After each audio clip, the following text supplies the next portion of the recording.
오늘 시간에는 뿌림과 거둠의 법칙이라는 제목으로 하나님 말씀 증거하도록 하겠습니다.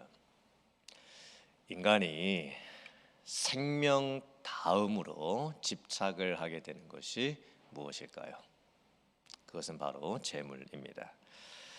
솔직하게 말해서 우리가 돈을 벌기 위해서 살고 또 돈을 쓰면서 산다고 해도 과언이 아닙니다. 재물은 우리의 삶을 영위하게 하는 가장 기본적인 것이면서도 중요한 것입니다. 하지만 재물은 종종 탐욕의 대상이 되어서 재물을 소유하는 것이 인생의 목적이 되어버릴 때도 있고, 때로는 재물이 쾌락의 수단이 되어서 돈을 잘못된 곳에 사용하면서 물질, 만능주의, 돈이면 다 된다라고 하는 생각을 하면서 인생을 살아가게 될 수도 있습니다.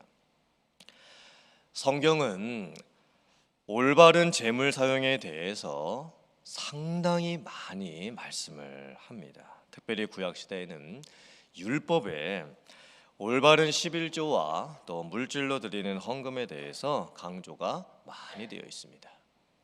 또한 구제와 자선에 대한 말씀도 많습니다.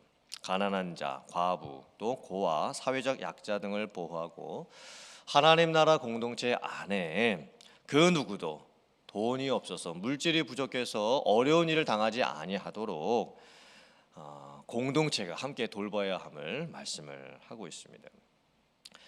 신약 성경에서도 예수님께서도 하나님과 재물을 겸해서 섬길 수 없다라고 말씀을 하셨고, 재물이 숭배의 대상이 되는 것에 대해서 많이 말씀을 하셨습니다. 사실 세상에서도 돈 문제는 가장 예민하고 다루기가 힘든 문제입니다. 교회에서도 헌금과 연보에 대한 주제는 민감하고 자칫하면 시험에 들 수도 있는 주제이기도 합니다. 그런데 오늘 말씀을 보면 참으로 아름답게 감동적이고 솔직하고 구체적으로 헌금과 연보에 대해서 말씀을 하고 있습니다.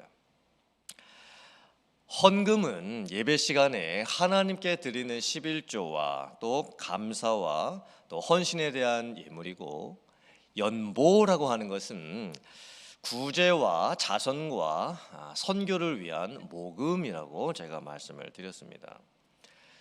특별히 연보라고 하는 단어가 헬라어로 하플로테스트인데 이 뜻이 뭐냐면 순진, 진실, 성실, 올바름이란 뜻을 가지고 있습니다.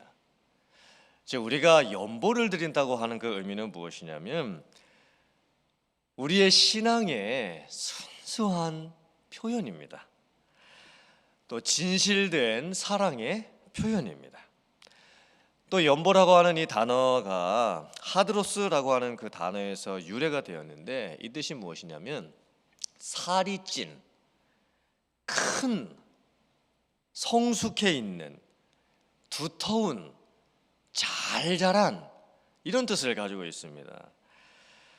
즉 연보를 드린다라는 의미는 우리의 믿음이 자라고 있다라고 하는 증거가 될 수가 있습니다.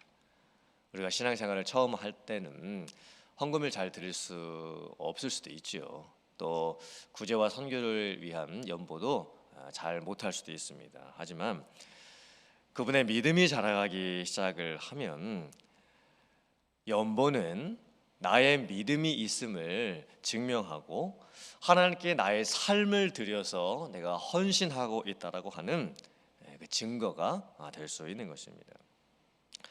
오늘 말씀을 보면 적게 거둔 자는 적게 거두고 적게 심은 자는 적게 거두고 많이 심은 자는 많이 거둔다고 말씀을 합니다. 참 신기하게도 성경은 하나님께 드리는 헌금과 연보와 연보를 농사를 짓는 것에 지금 비유를 하고 있습니다. 즉 연보를 드리는 성도님하고 농사를 짓는 농부하고 비슷하다는 의미입니다. 농부는 씨를 뿌릴 때에 그 뿌리는 씨에 대해서 아까워하지를 않습니다. 왜냐면 씨를 뿌리고 나서 나중에 거두게 될 그 열매를 기대하기 때문입니다. 농부는 가급적 많은 씨를 뿌리고 많은 열매를 거둘 것을 기대하지, 농부가 이만큼 뿌려가지고 이만큼 거두면 되지 뭐, 이렇게 기대하는 농부는 거의 없습니다. 연보는 내가 들임으로써 씨를 뿌리는 것과 같습니다. 내가 드리는 연보를 통해서 이 세상에, 교회에 씨앗이 뿌려지는 것입니다. 그래서 연보에는 드림의 헌신도 있지만 거둠의 축복도 있습니다. 특별히 9절 말씀을 보면 우리가 헌금과 연보를 했을 때 가난한 자들에게 흩어서 주게 되고 씨를 뿌리는 것이죠. 그리고 의의 열매가 영원토록 있다라고 말씀을 합니다. 즉 농부가 씨앗을 뿌려서 열매를 거두는 것처럼 헌금과 연보를 하게 되면 그 믿음의 헌신과 행함이 결단코 잊혀지지 않는다고 말씀을 합니다. 하나님이 다 기억해 주시고 하나님이 다 갚아 주신다고, 더 뿌린 것보다 풍성하게 갚아 주신다고 말씀을 합니다. 10절 말씀을 보면 하나님께서 농부에게 뿌릴 씨앗도 주신 것이고, 또 농부에게 농사를 지을 때 필요한 또 음식 같은 것도 다 공급해 주신다고 말씀을 합니다. 그러니까 하나님께서 농부에게 다 주시는 거예요. 처음부터 뿌릴 수 있는 씨앗도 하나님이 주신 것이고, 농사를 지을 때 필요한 모든 것들도 다 하나님께서 다 주신 것입니다. 연보를 할 때도 마찬가지입니다. 하나님께서 우리에게 연보를 할 수 있도록 모든 것을 다 미리 주십니다. 씨앗처럼 우리에게 다 주시는 것입니다. 그리고 내가 하나님, 저 정말 헌금과 연보를 제 마음을 다해서 하고 싶습니다, 이렇게 고백을 하면, 그런 믿음의 헌신의 마음을 갖게 되면 하나님께서 헌금과 연보를 할 수 있는 여건도 다 만들어 주십니다. 그래서 우리로 하여금 넘치도록 풍성하게 연보를 할 수 있도록 모든 환경 등을 조성해 주신다고 말씀을 하고 있습니다. 시편 126편 5절부터 6절 말씀입니다. 눈물을 흘리며 씨를 뿌리는 자는 기쁨으로 거두리로다. 울며 씨를 뿌리러 나가는 자는 반드시 기쁨으로 그 곡식단을 가지고 돌아오리로다. 농부는 아무리 힘들어도 씨를 뿌립니다. 농부가 아무리 먹을 것이 없어도 씨까지 먹지는 않습니다. 씨 감자까지 다 먹지를 않습니다. 농부는 씨는 남겨둡니다.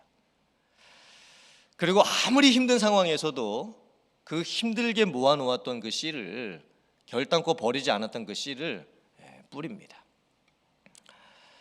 성도도 똑같습니다. 아무리 세상 사는 것이 힘들고 어려워도 우리는 씨를 뿌릴 수 있어야 합니다. 내가 쓰고 남은 것 중에서 하나님께 드리는 것이 아니라 하나님께 드릴 것을 먼저 떼어놓고 나머지 것으로 내가 필요한 것을 사용할 수 있어야 합니다. 그리고 하나님께서는요, 그렇게 하는 자에게 반드시 거듭의 축복을 주십니다. 오늘 성경 말씀을 보면 바울 사도가 고린도 교회 성도님들을 향해서 성도님들이 하게 될 연보를 통해서 얼마나 큰 축복이 임하게 될 것인지를 말씀을 합니다. 먼저는 고린도 교회 성도님들이 희생과 헌신을 통해서 하는 연보를 통해서 어려움을 당한 이 예루살렘 교회의 성도들이 도움을 받을 수 있을 것이고, 또 연보를 하게 되었던 고린도 교회 성도님들 자신들에게는 오히려 자기 자신들에게, 연보를 했던 자기 자신들에게 하나님께서 주시는 감사와 기쁨과 즐거움이 충만하게 될 것이라고 말씀을 합니다. 그리고 연보를 하게 되었던 고린도 교회 성도님들에게는 정말 자신들이 하나님을 얼마나 사랑하는지에 대한 그 증거를 갖게 될 것이라고 말씀을 하고 있고, 또 도움을 받은 예루살렘 교회 성도님들은 고린도 교회 성도님들을 향해서 기도해주고, 그리고 그렇게 후하고 넘치도록 도와주었던 것에 대해서 고린도 교회 예루살렘 교회 성도들이 이 고린도 교회 성도들을 마음을 다해서 사모하게 될 것입니다. 이렇게 지금 말씀을 하고 있는 거예요. 즉 연보를 하는 고린도 교회 성도님들이나 그 연보한 것에 대해서 받게 되는 예루살렘 교회 성도님들이라 다 같이 뿌림과 이 거둠의 영적인 그 열매를 거두게 될 것이라고 말씀을 하고 있습니다. 오늘 말씀을 보면 연보에 대한 구체적인 말씀도 많이 나오죠. 각각 마음에 정한 대로 하라. 얼마를 할 것인가? 어떤 방식으로 할 것인가? 그것은 각자가 믿음의 분량대로 정하는 것입니다. 하나님께서 감동을 주시는 대로 하면 됩니다. 제가 한국에 있었을 때 한 나이 많으신 권사님은 추수감사주일 감사 헌금을 하기 위해서 1월 달부터 500원짜리 동전을 모으셨습니다. 그리고 추수감사주일 날에 그 500원짜리 그 모아놓으셨던 그 포대, 그 포대를 가지고 헌금을 드리셨습니다. 그 헌금 포대가 너무 무거워서 권사님이 직접 드실 수가 없어서 추수감사주일 날 아침에 부교육자 한 사람이 꼭 그 권사님 집에 가야만 했습니다. 젊은 남자가 그 포대를 들어도 무겁습니다. 한 손으로 이렇게 들 수 없을 정도입니다. 그리고 그 액수 상당합니다. 500원짜리가 무시할 게 아닙니다. 500원짜리를 한 포대를 모으면 엄청난 액수가 됩니다. 또 어떤 성도님들은 교회 건축할 때 심지어 뭐 집까지 담보해서 이렇게 건축 헌금을 하시는 분도 계시죠. 제가 한 2달 전에 들었던 소식은 어떤 분이 교회에 헌금을 하셨는데 얼마를 하셨냐면 200만 불을 하셨습니다. 제가 처음에 믿기지가 않았습니다. 2만 불도 아니고 20만 불도 아니고 200만 불을 헌금을 하셨습니다. 참 놀랍죠. 하나님이 감동을 주시면 어떤 분에게 믿음을 주시고 액수에 적고 많음에 상관없이 은혜 받은 대로 헌금을 하게 하십니다. 또 인색함으로나 억지로 하지 말라고 말씀하시죠. 하나님은 즐겨내는 자를 사랑하신다고 말씀합니다. 즐겨낸다라는 뜻이 헬라어로 프로 아이레오 마이입니다. 이 뜻은 스스로 어떤 일이 너무 좋아서 자신을 위해서 정말 먼저 빨리 하고 싶은 그런 마음으로 하는 것입니다. 그러니까 억지로 내키지 않게 하는 것이 아니라 스스로 원해서 자발적으로 너무너무 빨리 하고 싶어서 하는 것입니다. 제가 가끔 YMCA에 가서 배드민턴을 칩니다. 그분들이 아침 7시부터 모이셔서 치시는데 7시까지 오시려면 아마 한 새벽 6시쯤 일어나셔서 아마 6시 반쯤 떠나셔야 될 겁니다. 아마. 근데 얼마나 열심히 즐겁게 환호성을 지르시면서 운동을 하시는지 모릅니다. 단체복까지 쫙 맞춰 입으시고 네트도 그 회장님이 직접 다 만드셨습니다. 자기 사비를 들이셔서. 누가 그렇게 일찍 나오라고 시킨 것도 아니고 억지로 하라고 해서 하는 것도 아니고 그분들이 운동하는 그 모습을 보면 참 좋아 보입니다. 그리고 정말 저도 거기 가서 운동하면 계속 하고 싶습니다. 제가 자주 못 나가서 문제지. 한번 생각해 보세요. 근데 어떻게 신앙생활을 운동보다 못하게 할 수가 있습니까? 어떻게 훈련받는 것을 운동받는 것보다 못하게 할 수가 있습니까? 어떻게 헌금과 연보 드리는 것을 운동하는 것보다 못하게 할 수가 있습니까? 예배는 구원의 은혜를 받은 자가 하나님께 드리는 최고의 경배입니다. 아멘이시죠?